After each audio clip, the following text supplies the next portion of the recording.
La parole est à Florian Sidbon. Monsieur le maire, mes chers collègues, si nous soutenons aujourd'hui ces projets, c'est parce que, et je vais m'attacher moi à la délibération, malgré le vœu caricatural et un peu avec un certain nombre d'amalgames dont je ne doute pas que notre adjointe, sur lesquels je ne doute pas que notre adjointe répondra précisément. Si nous soutenons aujourd'hui ces projets, c'est parce que le hip-hop, ce n'est pas seulement un art, c'est une histoire née il y a plus d'une cinquantaine d'années dans le Bronx, dans l'urgence de dire, de danser, de créer quand tout manquait, une culture qui en quelques décennies est devenue la culture populaire mondiale, un langage artistique, social et politique qui traverse les frontières et qui a trouvé à Paris un écho singulier. Car Paris a très tôt compris l'importance de ce mouvement. Des premières blocs-parties parisiennes au début des années 80 jusqu'à l'ouverture de La Place, centre culturel hip-hop unique en Europe, notre ville a toujours été un terreau fertile pour la danse, le rap, le graffiti, le cinéma urbain. Et cette délibération le confirme, le hip-hop n'est pas périphérique, il est aujourd'hui au cœur de la création contemporaine.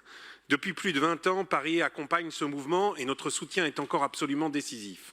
Pour des battles qui rassemblent la jeunesse du 11e à la Maison de la Radio, pour des festivals qui réunissent 3000 jeunes dans le 17e, pour les artistes émergents du 20e qui montent pour la première fois sur scène, pour les expositions et les recherches qui préservent l'histoire du graffiti, du street art, de ces murs qui racontent nos villes. Ce que nous soutenons ici, c'est à la fois la création et la transmission.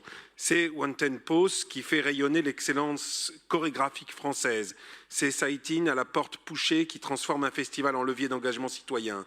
C'est Belleville citoyenne où de jeunes artistes trouvent un premier studio, une première scène, un premier public. C'est Totem Nation qui donne à de jeunes rappeurs une vraie date parisienne. C'est la Fédération de l'art urbain qui documente, archive, protège notre patrimoine contemporain. Et bien sûr, c'est La Place, notre centre culturel hip-hop, qui continue de faire de Paris une capitale européenne du hip-hop. Je veux aussi dans ce cadre mettre particulièrement en lumière Airstyle, acteur historique et essentiel de ces 30 dernières années. Depuis 25 ans, Airstyle porte le meilleur de la culture urbaine, des battles, des rencontres artistiques, des actions sociales, de la médiation dans les quartiers, la diffusion d'artistes, la transmission des pratiques et surtout l'Urban Film Festival, véritable institution qui célèbre cette année ses 20 ans. Airstyle, c'est aussi un centre d'archives unique rassemblant plus de 6000 documents sur les cultures urbaines et son impact s'est amplifié grâce à des projets d'envergure, l'exposition hip-hop 360 à la Philharmonie de Paris, la direction artistique de Spot 24 avec l'Office du tourisme et le Musée olympique de Lausanne, le spectacle hip-hop 360 show au Théâtre du Châtelet.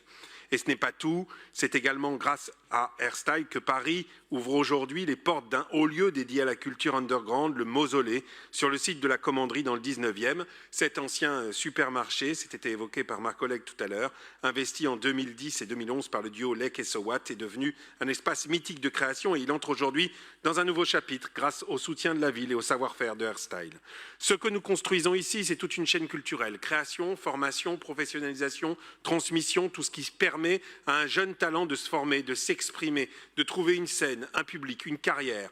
Oui, la ville investit, oui, la ville accompagne, et oui, c'est absolument politique. Parce que soutenir la culture hip-hop, c'est refuser les caricatures, comme on en entend parfois.